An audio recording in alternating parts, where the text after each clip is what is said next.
Magandang gabi, Philippine Air Force. Narito ang magiging lagay ng panahon ngayong araw ng Lunes, 18 May 2026.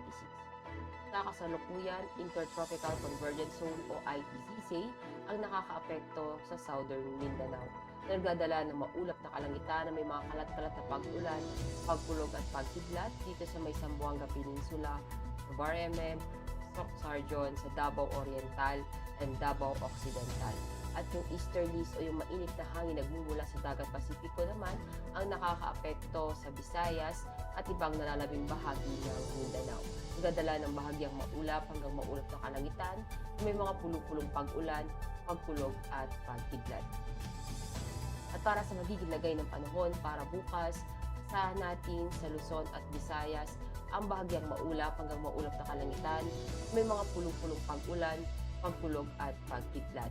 At sa Mindanao naman, dahil pa rin sa Intertropical Convergence Zone o ITCZ, asahan natin ang malaking bahagi ng Southern Mindanao, partikular na dito sa may Zamboanga, sa may Davao at Sanga-Sanga, ang maulap na kalangitan na may mga kalat-kalat na pag-ulan, pagkulog at pagkidlat. At iba na lamang bahagi ng Mindanao, asahan naman natin yung bahagyang maulap hanggang maulap na kalangitan na may mga pulupulong pag-ulan, pagkulog at pagkidlat.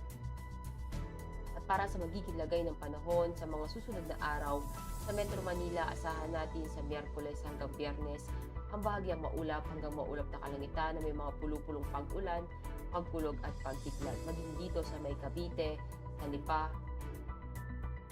sa may Angeles, sa Puerto Princesa, sa Calayan Island, maging dito sa Mactan, sa Zamboanga at Davao.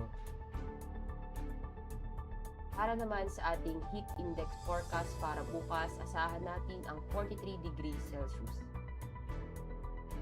Ang araw ay lumubog ng 18:17 at sisikat bukas ng 0528.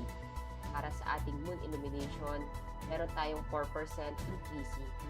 At para manatiling updated sa lagay at taya ng panahon, i-follow lamang ang Air Force Weather Center sa aming mga social media accounts. At yan lamang po ang latest update natin sa weather. Pangalan ng aming commanding officer na si Colonel Abidjan Yugador Pop GSC. Ako si Staff Sergeant Ashley F. Limakulangan, Philippine Air Force, weather broadcaster ng Air Force Weather Center. Muli, magandang gabi, Philippine Air Force.